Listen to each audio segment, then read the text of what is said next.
isanandro maraina riva iatoato kanazanaza lalanane manaiky azy fa izy lehibe ibaiko Kristy no araikio ny tenininako atoaviko namafiaza de tsy hoky fa miaramila ny Kristy miaramila ny Kristy miaramandeha aminy Jesu lewalo izy no araikio miaramila ny Kristy miaramandeha aminy Jesu lewalo izy no araikio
Mpifaliana indray no hiarabanantsika rehetra amin'ity fotoana mahafinaritra ity.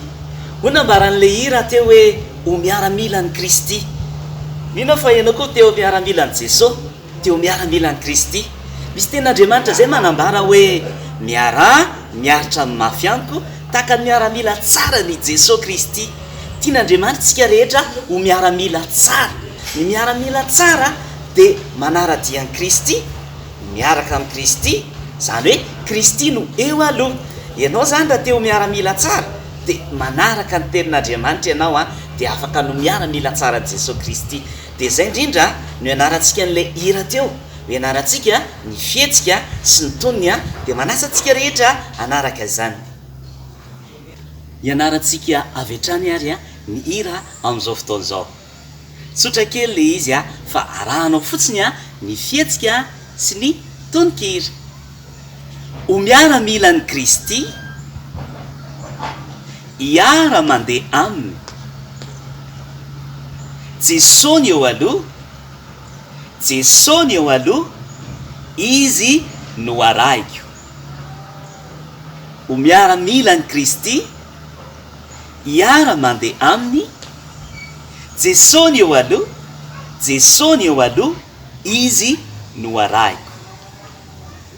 Tony manaraka dia hoe dia androso isanandro sanandro, dia androso isanandro sanandro, maraina ariva atoandro, ka naizanaiza lalana ale, ka naizanaiza lalana ale, manaiky azy fa izy no lehibe.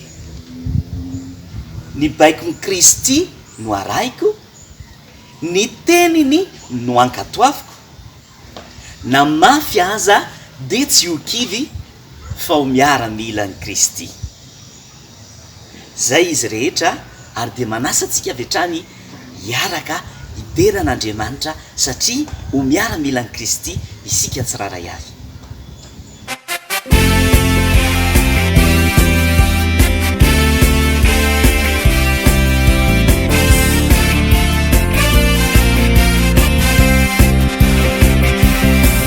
Miaramila ny Kristy miaramandeha aminy Jesosy eo aloha izy no araiko. Miaramila ny Kristy miaramandeha aminy Jesosy eo aloha izy no araiko. andro isanandro maraina riva iatoato kanazanaza lalanane manaiky azy fa izy lehibe ibaiko Kristy no araikio ny tenininako atoaviko na mafiaza de tsy hoky fa miaramila ny Kristy miaramila ny Kristy miaramandeha aminy Jesu leo alo izy no araikio miaramila ny Kristy miaramandeha aminy Jesu leo alo izy no araikio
de minondray aho fa nafinaritra antsika tsiraray avy no niaraka nideran'Andriamanitra androany sarobidy loatra ny fafana manana an' Jesosy Kristy ho mpitarika ho kapiteny de ho miaramila ny Kristy tokoa ny isika tsiraray avy veloma daholo